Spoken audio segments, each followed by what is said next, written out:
Wow. What a turn. Boo! Boo! You suck! Fuck you!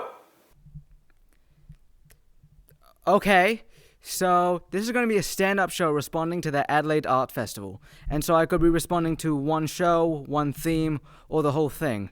Or the one that's going to get me the best grade. So it's really my choice, even if it doesn't feel like it.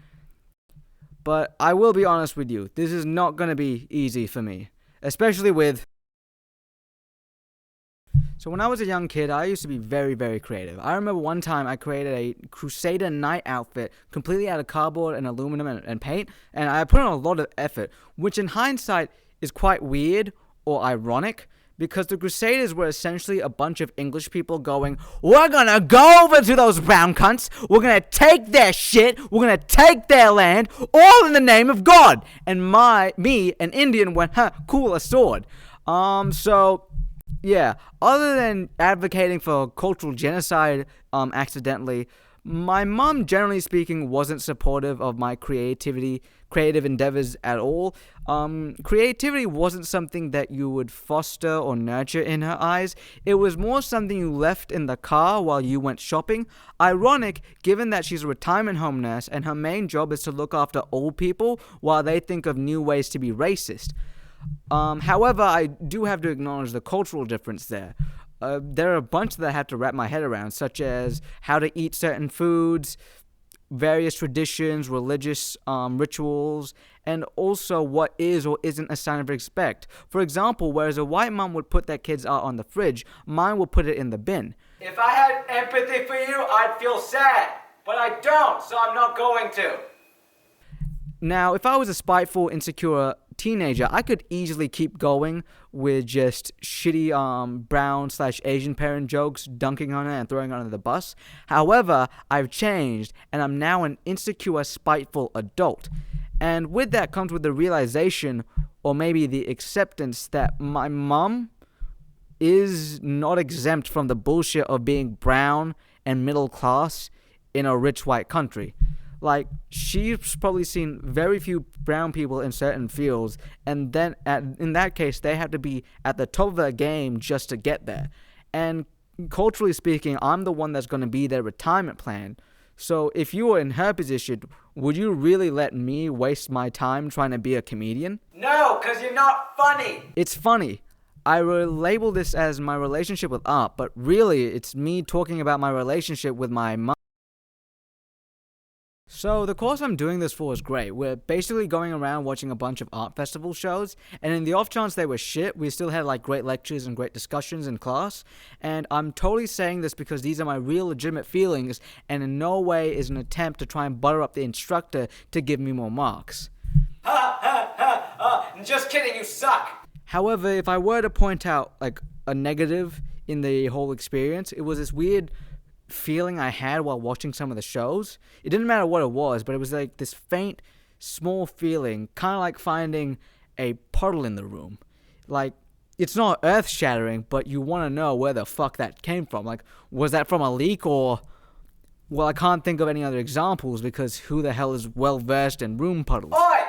Fuck you! The study of room puddles is my doctorate! But the more I tried thinking about where this feeling or room puddle came from, the darker the path got. So I first initially thought, was it jealousy? This idea that they were artists and I wasn't, and therefore they had something that I wanted. And the issue with that was, well, no, I still liked their art. I still wanted them to express themselves. And also, the fact that them not being artists wouldn't necessarily make me one. And so I thought a little bit more, and I realized instead of jealousy, it was this feeling of inadequacy. This idea that they not only had something that I didn't, but were something that I wasn't, and in turn, I was lesser because of that. And I spiraled into this idea that I wasted my chance into pursuing what actually made me happy, where everyone else started years ago and like had time to develop their creative habits or just talent, and while I was just, trying to figure out what the fuck I actually wanted to do. And logically, I know it's not really fair to put myself to that standard. There's so many things to acknowledge and accept, but feelings don't work that way. There was one moment in the festival that I'll probably never forget from a show called Onegin, which, by the way, was kind of hard to enjoy. One being in Russian and then having Shakespearean English subtitles, which were then delayed. It was kind of like me going back to India and not understanding whatever the fuck anyone else is saying, but with less guilt. But it was this verse talking about the titular character of Onegin that goes, "Who never scorned the social rabble, who never learnt the dreamer's babble." And while Onegin was this well-decided nobleman, and I'm whatever the fuck this is supposed to be. Pick me, I got suggestions. 9/11 in human form.